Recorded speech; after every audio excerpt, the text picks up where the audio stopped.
CNN Radio. En Rosario, 89.5. 8:48 de la mañana en la ciudad de Rosario y en toda la Argentina. Estamos aquí en Con Sentido Común por CNN Radio Rosario, el programa de Marcelo Fernández, y con un horario distinto, con otro uso horario, porque aprovechamos para sumar del otro lado del mundo. Isaac Vigio, él es analista internacional, vive en Londres, la capital de Inglaterra, en el Reino Unido de Gran Bretaña. Isaac, ¿cómo estás? Garrett Eder te saluda.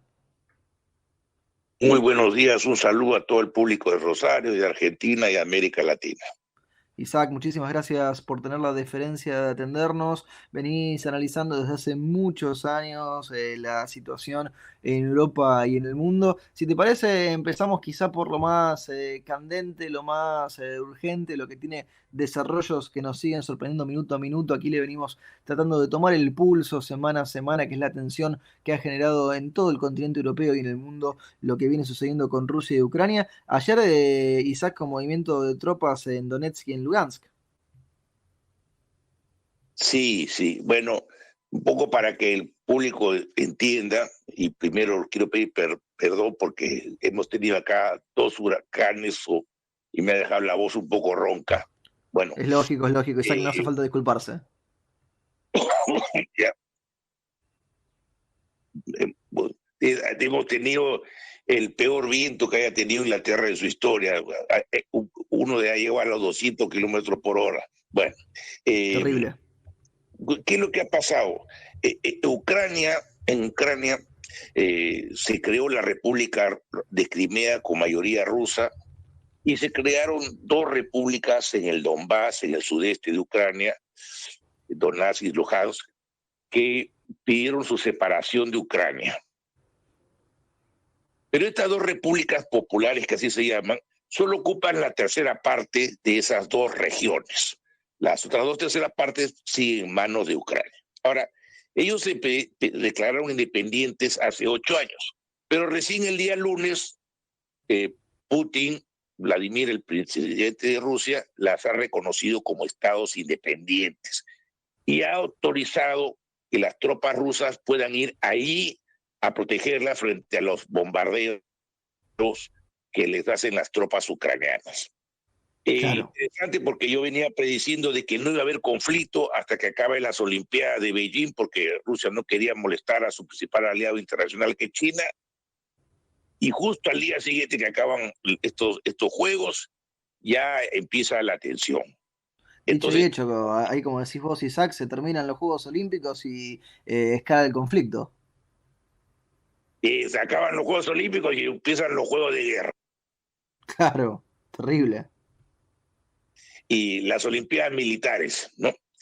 Y bueno, me parece que Putin ha decidido reconocer estas repúblicas porque ya tiene un historial. O sea, él anteriormente reconoció la independencia de la República de Transnistria, que queda en Moldovia, la independencia de Crimea y después la anexó, reconoció la independencia de Osetia del Sur y de Abjasia en Georgia. O sea, ya tiene ese historial.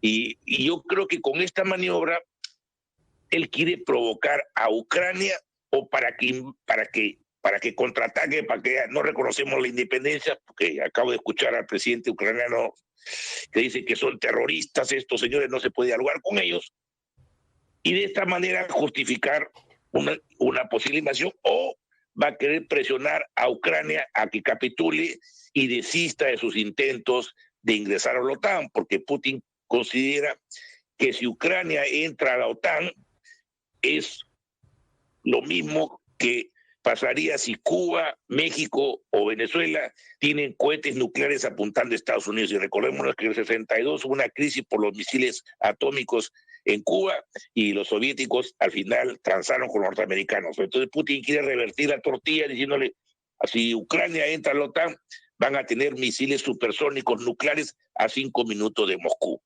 Ahora, entonces, Isaac, esto no parece que se vaya a resolver fácilmente porque uno ve lo de Crimea, que lleva varios años allí también entre el conflicto ruso-ucraniano sin resolución, ¿no? Sin visos de resolución.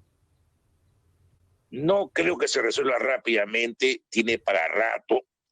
Y yo creo que Putin lo que quiere es obligar a Ucrania a dos cosas. Una, a que vuelva a tener un gobierno prorruso, porque hasta antes de 8 años tenía un gobierno prorruso y que fue derrocado. O la otra, que se convierte en un país tipo Finlandia, que es fronterizo con la segunda ciudad rusa, que es San Petersburgo, pero que es neutral desde el punto de vista de sus alianzas militares. Pero lo Claro, que que no no se puede meta permitir Rusia en es los ser temas que a ellos les importan. metido como una cuña, ¿no? Claro. Isaac, te pregunto, ¿no? Porque uno además de todo esto lo que ve son grandes ramificaciones económicas, no solamente las políticas que vamos recibiendo las imágenes, ¿no? Mm. Bueno, las consecuencias económicas son bien graves. El gas está disparando. Por ejemplo, aquí en el Reino Unido nos han dicho que en abril sube en un 50% los precios. Ahora, en Argentina se ha visto época de inflación y de hiperinflación, pero aquí en el Reino Unido una inflación de 5.5% anualizada ahora es un montón, no se ha dado en 30 años. Y que generalmente los productos suben de a poquito, pero 50% el gas va a afectar al transporte, a los comestibles, a todas las tiendas, todos los negocios, todas las industrias. Y esto está ligado al problema del alza mundial del gas, pero también al problema del conflicto, porque el principal proveedor de gas a Europa y sobre todo a Europa Central, Alemania, es Rusia. Y con este conflicto, un poco como que Estados Unidos quiere obligar a que Alemania y el centro de Europa no compren el gas barato a Rusia, no dejen construir el gasoducto que va a ir por debajo del mar Báltico desde Rusia hasta Alemania, sin pasar por el actual que viene desde Ucrania para Europa, o sea, desde Rusia vía Ucrania llega a Europa.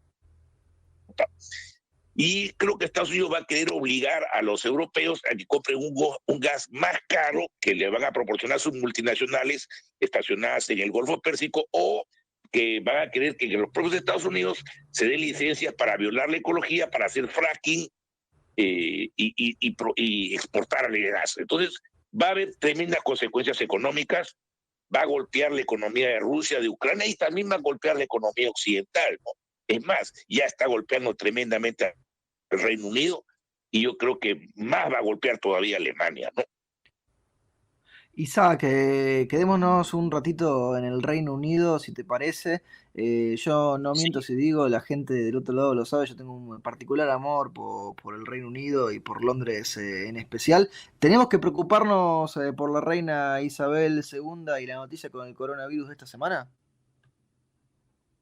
Sí, porque Elizabeth II va, va a cumplir en abril 96 años, el 21 de abril, exactamente 19 días después de que recordamos 40 años del inicio de la Guerra de las Malvinas, el Claro. primer conflicto entre América Latina y el Reino Unido, y también el primer conflicto que llegó a tener escaramuzas militares en la Antártida, ¿no?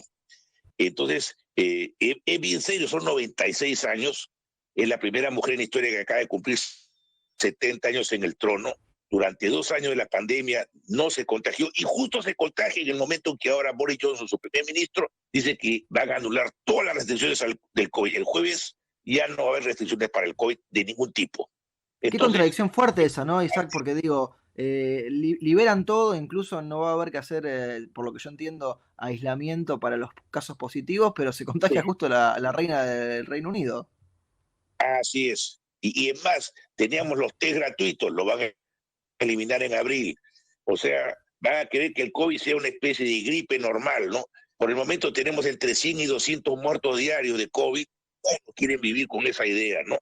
Y yo creo que en parte Boris Johnson está dando esa medida porque a él lo pescaron en más de 12 fiestas o eventos en su residencia oficial de primer ministro, con vino, sin distancia social, cuando él Bailando. en esos momentos la cuarentena obligatoria para la población, o sea, él mismo rompía sus reglas. Entonces, quiere que al eliminar las restricciones del COVID y al intentar ser el más belicista de Europa frente a Rusia, quiere un poquito sacar, zafarse de ese bulto y aprovechar la táctica que hizo Margaret Thatcher hace 40 años cuando era impopular, y con la guerra de las Malvinas Thatcher se hizo popular y ganó las elecciones del año 83, ¿no? Isaac, el Entonces, ciudadano, sí, el ciudadano de a pie allá, ¿está preocupado por el coronavirus o ha tomado el mensaje del gobierno y vive su vida normal?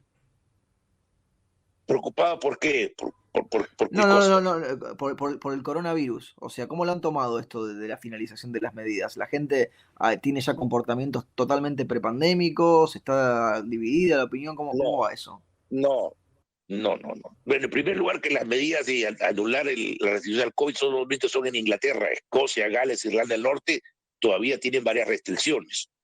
Bien. Eh, no, la gente sí se está previendo, por ejemplo, en los buses, en los trenes, en las tiendas. Mucha gente anda con su mascarilla. Hay tiendas y buses que te obligan a ponerte la mascarilla. O sea, y además el británico tiene un poquito la idea de que ellos deben ser por sí mismos responsables. Entonces, si bien el gobierno no les va a obligar por ley o por multa a estar aislados cuando le da el COVID, van a tener una obligación moral de aislarse, ¿no?